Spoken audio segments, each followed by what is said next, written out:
다 같이 사도신경으로 신앙 고백하겠습니다. 전능하사 천지를 만드신 하나님 아버지를 내가 믿사오며 그 외아들 우리 주 예수 그리스도를 믿사오니 이는 성령으로 잉태하사 동정녀 마리아에게 나시고 본디오 빌라도에게 고난을 받으사 십자가에 못 박혀 죽으시고 장사한 지 사흘 만에 죽은 자 가운데서 다시 살아나시며 하늘에 오르사 전능하신 하나님 우편에 앉아 계시다가 저리로서 산 자와 죽은 자를 심판하러 오시리라. 성령을 믿사오며 거룩한 공예와 성도가 서로 교통하는 것과 죄를 사하여 주시는 것과 몸이 다시 사는 것과 영원히 사는 것을 믿사옵나이다. 아멘. 우리 찬송가 325장 예수가 함께 계시니 찬양드립니다. 325장입니다.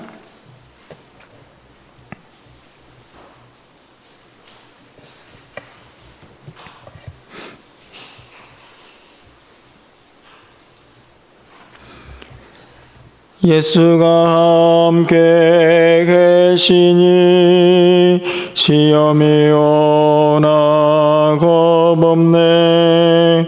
기쁨의 근원 되시는 예수를 위해 삽시다. 날마다 주를 섬기며 언제나 주를 기리고 그 사랑 안에 살면서 딴 길로 가지 맙시다. 이 세상 사는 동안에 주 이름 전파하면서 무한한 복락 주시는 예수를 위해 삽시다. 날마다 주를 섬기며 언제나 주를 기리고 그 사랑 안에 살면서 딴 길로 가지 맙시다. 이 세상 친구 없어도 예수는 나의 친구니 불의한 일을 버리고 예수를 위해 삽시다. 날마다 저를 섬기며 언제나 주를 기리고 그 사랑 안에 살면서 딴 길로 가지 맙시다. 주께서 심판하실 때 잘했다 칭찬하리니 이러한 상급 받도록 예수를 위해 삽시다. 날마다 주를 섬기며 언제나 주를 기리고 그 사랑 안에 살면서 딴 길로 가지 맙시다. 아멘. 하나님 말씀 봅니다. 로마서 15장 14절에서 21절까지 말씀을 한 절씩 교독하고 마지막 절은 함께 읽겠습니다.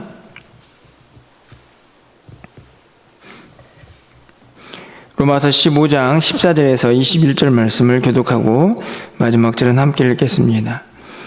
내 형제들아 너희가 스스로 선함이 가득하고 모든 지식이 차서 능히 서로 권하는 자임을 나도 확신하노라.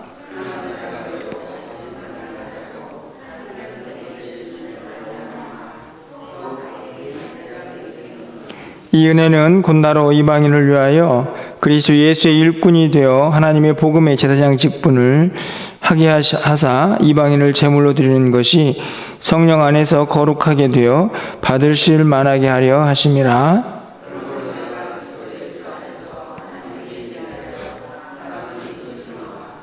그리스도께서 이방인들을 순종하게 하기 위하여 나를 통하여 역사하신 것 외에는 내가 감히 말하지 아니하노라.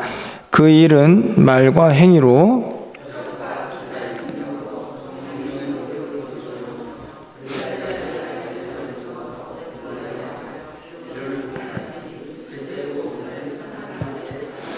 또 내가 그리스도의 이름을 부르는 곳에는 복음을 전하지 않기를 힘썼노니 이는 남의 터 위에 건축하지 아니하려 함이라. 기록된 바 주의 소식을 받지 못한 자들이 볼 것이요 듣지 못한 자들이 깨달으리라 함과 같으니라. 아멘. 로마서가 이제 거의 끝을 향하여 달려가고 있습니다. 어제 15장 상반절을 이제 상반부를 보고 이제 우리가 오늘부터 또 하반부의 말씀을 보게 되는데, 로마서를 이제 마무리하면서 바울의 모습들을 좀 생각해 보게 됩니다. 항상 복음을 위해서 또 교회와 성도들을 위해서 쉼없이 달려가고 있는 그의 모습이 참 도전적이고 또 많은 교훈이 되고 있다 하는 생각을 갖습니다. 또 한편으로 생각해 보면 그의 뜨거운 복음을 향한 열정들이 참 부럽기도 하고, 또 그런 사람들을 많이 찾을 수 없는 이 시대의 모습 가운데에서 좀 어떤 면에서 좀 더 도전이 되는 그런 말씀들이 아닌가 생각하면서 또 로마서를 이제 마무리를 하게 되는데요. 오늘 본문에도 여전히 바울의 이 간절한 마음이 잘 드러나 있다고 생각이 듭니다. 이제 편지의 마지막 부분이기 때문에 편지를 쓰는 이유들도 등장을 하고 있는데요. 오늘 14절 말씀을 좀 가서 보시면, 내 형제들아 너희가 스스로 선함이 가득하고 모든 지식이 차서 능히 서로 권하는 자임을 나도 확신하노라. 이 말씀을 보면 로마 교회에 있는 성도들이 뭐 이런저런 어려움도 있었겠지만 그래도 나름대로 신앙생활을 잘하고 있었다 하는 것을 볼 수 있습니다. 선함이 가득하고 또 모든 지식이 차 있어서 능히 서로를 권할 수 있는 그런 믿음의 성장이 있는 그런 교회였음을 우리가 알 수 있는데요. 그렇게 믿음이 많이 자라있고 또 서로를 권할 수 있는 만큼의 그런 자리에 있을지라도 그것이 끝이 아니다 하는 것을 또 다시 한번 생각해 보게 됩니다. 15절 말씀을 보면 왜 바울이 이 편지를 쓰고 있는가를 깨닫게 되는데요. 그러나 내가 너희로 다시 생각나게 하려고 하나님께서 내게 주신 은혜로 말미암아 더욱 담대히 대략 너희에게 썼다, 이렇게 기록합니다. 이 구절에서 가장 이제 인상적인 문구는 너희로 다시 생각나게 하려고 한다 하는 표현입니다. 제가 생각하기에 바울이 지금까지 참 많은 이야기를 기록을 하고 있는데요. 그 많은 이야기들의 궁극적인 목적을 생각해 보면 바로 이 15절에 있는 상반절에 너희로 다시 생각나게 하려고 한다. 14절의 말씀을 보면 이미 로마에 있는 성도들은 선함이 가득하고 모든 지식이 차서 서로를 권할 수 있는 상태에 있었다고 우리가 알 수 있습니다. 어떻게 보면 믿음이 많이 자라있고 누가 봐도 신앙생활을 잘하고 있구나, 이런 생각이 드는 대목인데, 그럼에도 불구하고 믿음은 거기에서 끝이 아니다 하는 것을 또 깨닫게 됩니다. 계속 자라가야 한다는 것을 또 확인하게 되죠. 너희로 다시 생각나게 하려고 한다. 뭘 생각나게 하려고 할까요? 바울이 이렇게 긴 이야기를 쓰면서 로마에 있는 성도들에게 생각나게 하고 싶은 것이 무엇이겠습니까? 그것은 다른 것이 아니고 바울이 전한 복음이죠. 다시 생각나게 한다는 말씀은 이미 잘하고 있지만 우리의 믿음은 그렇게 한순간 모든 것이 완성되는 것은 아니라는 것을 분명히 가르쳐 줍니다. 생각나고 또 생각나서 이 땅을 살아가는 동안에 하나님 사람답게, 믿음의 사람답게, 복음을 알고 간직한 사람답게 살아가는 일들을 계속 반복해야 한다는 것을 우리에게 가르쳐 주죠. 여러분, 어제 하루를 한번 생각해 보십시오. 어제 분명히 새벽에 말씀을 듣고 또 하루를 시작했을 텐데 그 하루를 살아가는 동안에 하나님의 말씀을 얼마나 여러분들이 생각하고 내가 어떻게 살아가야 할 것인가 다짐도 해보고 어떤 그런 기간들이, 그런 횟수들이 얼마나 많이 있었습니까? 사실 쉽지 않죠. 우리가 일상을 살다 보면 하나님 말씀과 늘 가까이 하고 있지만 그 말씀을 잃어버리고 우리의 본성이 드러날 때가 참 많이 있습니다. 그때마다 그것을 어떻게 이겨낼 수 있을까? 방법은 다시 생각하는 거죠. 내가 게을러지고 또 무너지고 또 이런저런 죄의 모습이 드러날 때 내가 그렇게 살아서는 안 된다는 하나님의 말씀을 다시 깨닫고 떠올리는 것입니다. 매우 중요한 신앙의 모습이라고 생각이 드는데요.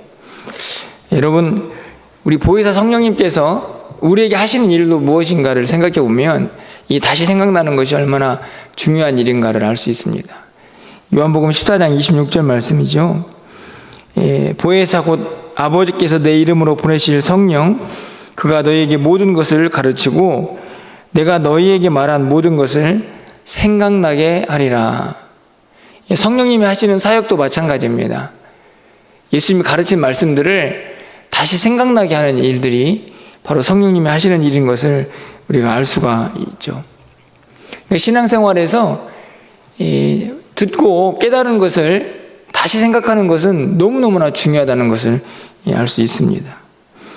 바라기는 우리 오늘 하루의 삶도 내가 믿음 안에서 살아가고 또 하나님의 말씀대로 살아가기 위해서 듣고 깨달은 하나님의 말씀을 다시 생각나게 하는 그런 은혜가 우리에게 있어야 할 줄 믿습니다. 그것은 다른 것으로 되는 것이 아니죠.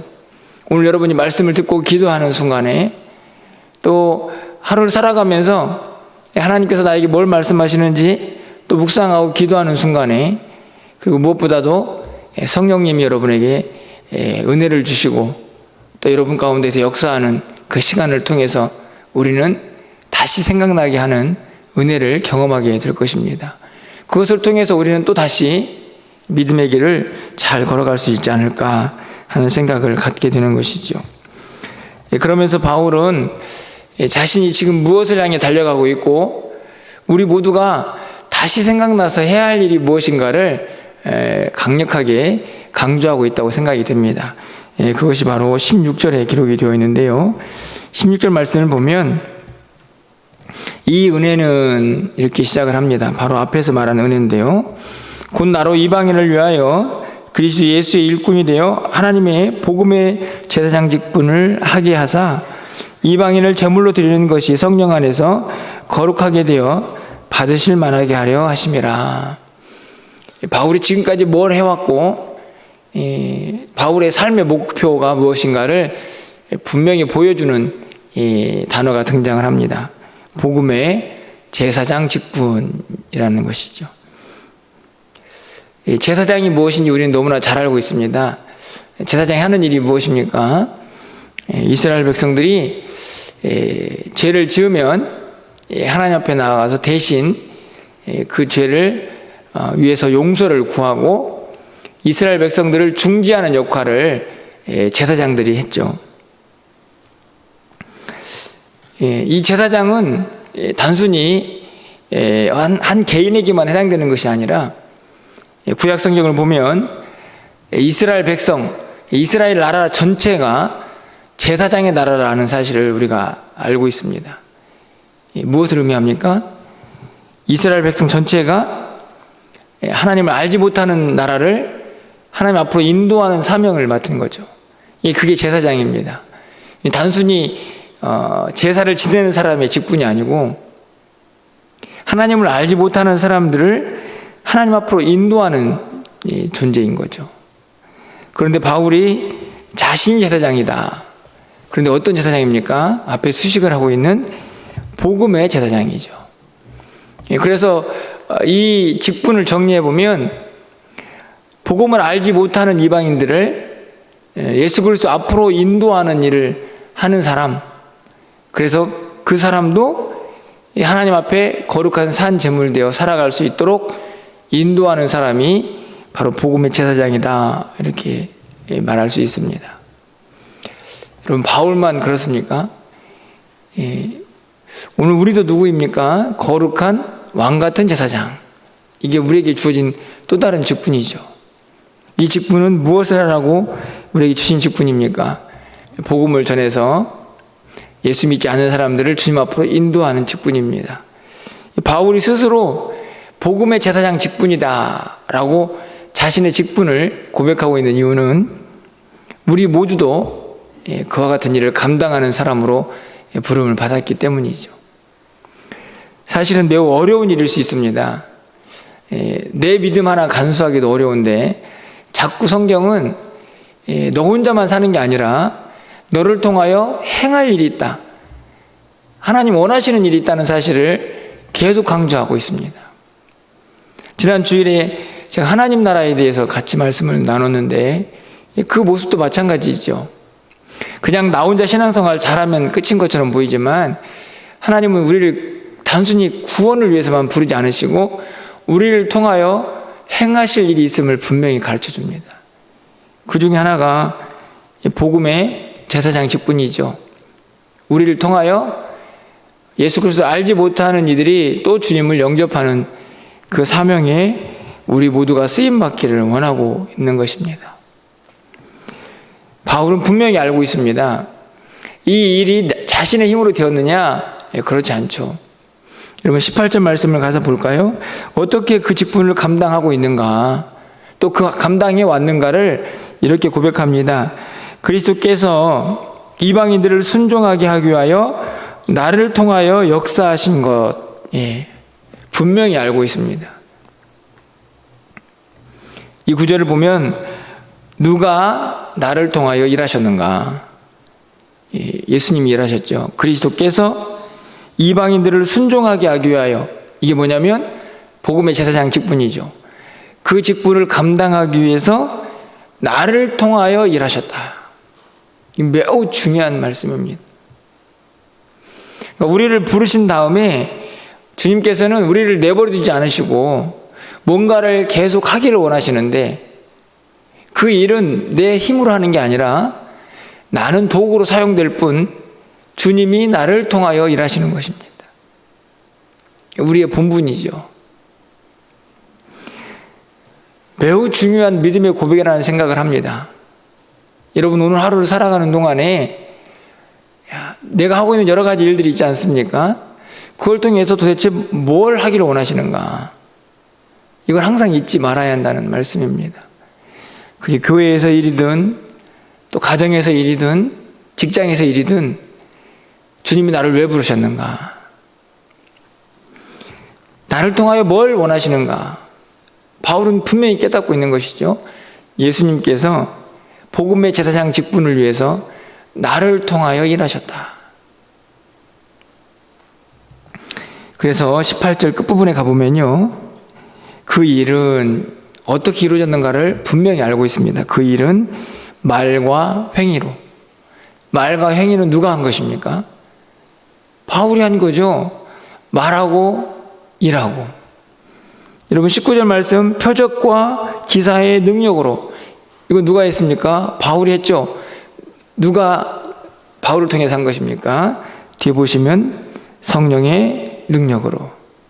그러니까 말과 행위, 표적과 기사, 분명히 바울이 행한 것입니다.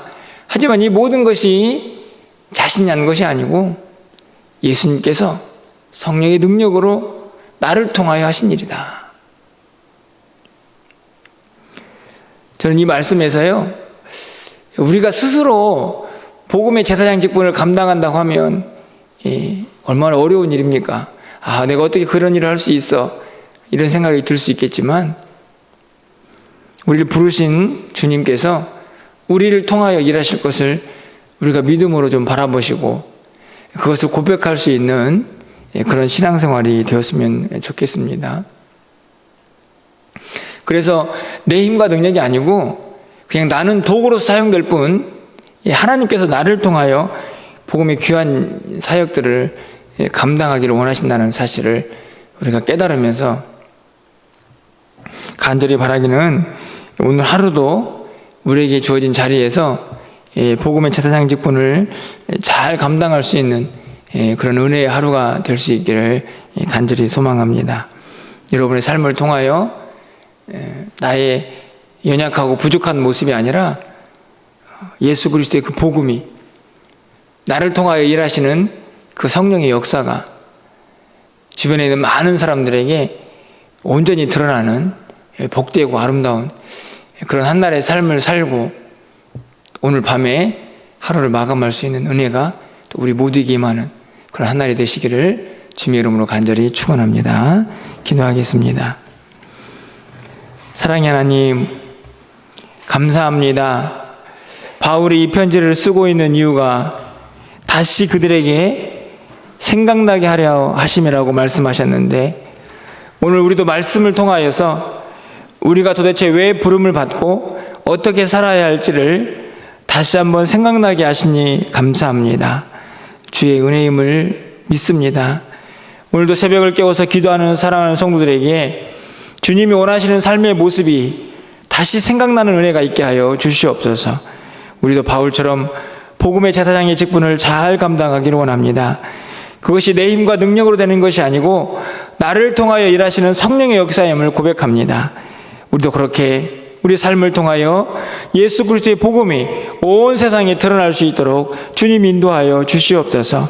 오늘도 우리가 만나는 많은 사람들에게 하나님의 은혜와 하나님의 축복의 통로가 되게 하여 주시사 우리를 통하여 주님의 놀라운 역사가 우리 삶의 구석구석에 더 드러날 수 있도록 주님 도와주시옵소서. 우리는 여전히 연약하고 부족하지만 우리를 통하여 일하실 성령님은, 우리를 통하여 일하실 하나님은 그 능력이 무한한 줄 믿습니다. 하나님, 우리를 그렇게 사용하여 주셔서 주의 은혜가 충만한 삶을 살기 부족함이 없도록 주님 인도하여 주시옵소서. 오늘 한 날을 마감하고 또 편안하게 잠자리에 누울 때에 오늘 한 날의 삶이 우리에게 기쁨이 되게 하시고 하나님 나라를 확장하는 일에 우리 모두가 쓰임받는 그런 귀한 한 날이 되어서 하나님께 감사와 영광을 올려드릴 수 있는 우리 모두가 되게 하여 주시옵소서. 일정 도서관을 통해서도 그렇게 하나님의 영광이 드러나기를 원합니다. 하나님께서 그 공간을 아름답게 사용하여 주시고 주의 영광 드러날 수 있도록 인도하여 주시옵소서. 오늘 한 날 사랑하는 성도들의 출입을 지켜주시고 주님과 동행하면서 주님의 위대하심을 마음껏 선포하고 드러내는 복된 한 날 되기를 간절히 소망하고 우리 주 예수 그리스도의 이름으로 기도합나이다. 아멘.